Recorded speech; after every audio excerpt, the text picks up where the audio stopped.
Kakinada rural మండలం ఇంద్రపాలెం గ్రామం Z bridge వదగల అగ్రహారంలో వేంచేసిన Sri Lakshmi Ganapati Subrahmanyeswara స్వామి, సాయిబాబా, శ్రీ అభయాంజనేయ స్వామి వారి ఆలయం వద్ద కార్తీక మాసం సందర్భంగా నిత్యం రుద్రాభిషేకం సహిత రుద్ర హోమాలు ఘనంగా నిర్వహిస్తున్నట్లు తనకెళ్ల రాంబాబు, సత్యబాబు పురోహితులు భమిడిపల్లి వెంకట సత్యనారాయణమూర్తి శర్మ తెలిపారు. తొలి రోజు బుధవారం Kakinada rural Indrapalem Z bridge Agraharam వద్ద శ్రీ లక్ష్మీ గణపతి సుబ్రహ్మణ్యేశ్వర స్వామి, సాయిబాబా, శ్రీ అభయాంజనేయ స్వామి వారి ఆలయం వద్ద రుద్రాభిషేక సహిత రుద్ర హోమాలు చేపట్టడం జరిగింది. తనికెళ్ల రాంబాబు, కె సత్యబాబు పురోహితులు భమిడి వెంకట సత్యనారాయణమూర్తి శర్మ పేర్కొన్నారు. బుధవారం తెల్లవారుజాము నుంచి రుద్రాభిషేకం నిర్వహించారు. ఈ సందర్భంగా వారు మాట్లాడుతూ గురుస్వామి పద్మనాభ స్వామి ఆధ్వర్యంలో పూజా కార్యక్రమాలు నిర్వహించడం జరుగుతోందన్నారు.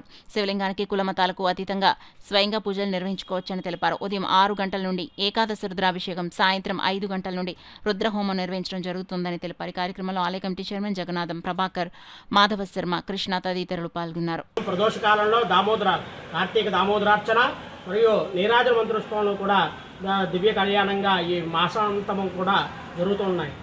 ఎప్పటికీ కూడా ప్రతిరోజు కూడా ఏకాదశి వారం రుద్రాభిషేకం చేస్తారు, కానీ మహారుద్రయాగం అనేది, రుద్రహోమం అనేది అరుదుగా చేస్తూ ఉంటారు. కాబట్టి ఈ జనులందరూ కూడా సంకల్పంతో భక్త మహాశీల అండదండలతో ఈ కార్యక్రమం జరుగుతున్నది. ఈ హోమం కూడా 30 రోజులు కూడా జరుగుతాయి. కాబట్టి ఏమైనా ఉంది భక్త మహాశీలు కూడా అందరూ విచ్చేసి తమంతటా తాము స్వయంగా అభిషేకం కూడా చేసుకునే ఏర్పాటు చేసామండి. స్వయంగా భక్తులందరూ కూడా విచ్చేసి స్వామివారికి అభిషేకం చేసుకుని ఈ కార్యక్రమాన్ని అంతా కూడా తిలకించి ఈ కార్యక్రమం జయప్రదం చేయవలసిందిగా భక్తుల మహాశలందరినీ కూడా కోరి ప్రార్థిస్తూ ఉన్నాము. ఈ కార్యక్రమానికి పర్యవేక్షకులుగా మాకు పద్మనాభ స్వామివారు గురుస్వామివారు పర్యవేక్షకులుగా వ్యవహరిస్తూ ఉన్నారు. అంతేకాకుండా పుర ప్రముఖులు, ఇక్కడ ఈ ఇంద్రపాలెంలో ఉన్న అగ్రహారంలో ఉన్న ఈ పురోహితులు, పుర ప్రముఖులు, బ్రాహ్మణ పెద్దలు, గ్రామంలో ఉన్న అందరూ కూడా మాకు సహాయ సహకారాలు, భక్తుల యొక్క సహాయ సహకారాలతో ఈ కళ్యాణం అంతా కూడా జరుగుతున్నది. ఈ ఆలయ కమిటీ వారు, కమిటీ చైర్మన్ గారు, గౌరవాధ్యక్షులైన కడియాల సత్యబాబు గారు, సత్యనారాయణమూర్తి గారు, అలాగే ఈ ఆలయ కమిటీ చైర్మన్ అయిన జగన్నాథం గారు కూడా, ఆలయ కమిటీ వారందరూ కూడా మాకు ఎంతో అండదండలతో ఉంటూ ఈ అగ్రహారంలో ఉన్న అందరూ కూడా అండదండలతో ఉంటూ మాకు ఈ కార్యక్రమాన్ని నిర్వహిస్తూ ఉన్నారు. మేము ఎంతో కుతూహలంగా ఉండేవారు.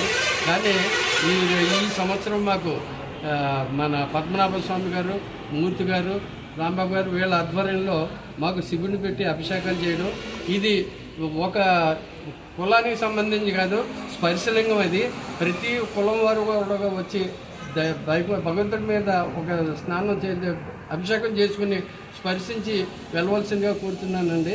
ఇది అందరికీ కూడా ముఖ్యమైనటువంటి రోజులు కాబట్టి అందరూ తప్పకుండా విచ్చేసి సహకరించి, మన గ్రామంలో వీళ్ళందరూ చేస్తున్నారు కాబట్టి సహకరించాలని చెప్పేసి అందరినీ కోరుకుంటూ, ఇక్కడ మా లక్ష్మీ గణపతి సుబ్రహ్మణ్యేశ్వర అభయాంజనేయ స్వామి ఆలయం వద్ద ఈ సంవత్సరమే వీళ్ళందరూ కూడా కలిసి అందరూ సహాయ సహకారాలతో పార్థులింగాన్ని పెట్టి ఈ నెల రోజులు కూడా, కార్తీక మాసం నెల రోజులు కూడా అభిషేకాలు, రుద్రహోమం కార్యక్రమం కూడా నిర్వర్తిస్తున్నాము. అందులో కూడా మన పద్మనాభ స్వామి, భమిడిపల్లి మూర్తి గారు, ప్రభాకరం గారు, విష్ణుభట్టు సత్యనారాయణ గారు, అందరి యొక్క ఈ ఆలయ చైర్మన్ అయినటువంటి మల్లాది జగన్నాథం గారు, అందరి యొక్క సహాయ సహకారాలతో, ఈ కడియాల సత్యబాబు గారు, అందరి యొక్క సహాయ సహకారాలతో ఈ నెల రోజులు కూడా అందరూ వచ్చి స్వామివారి అభిషేకం మీకు తోచినటువంటి ద్రవ్యాలతో, పాలు, పెరుగు, తేనె, నెయ్యి, పంచదార మీ స్వహస్తాలతో స్వామివారికి అభిషేకం చేసుకుని అందరూ కూడా స్వామివారి కృపకు పాత్రలు కావాల్సిందిగా కోరుచున్నాం.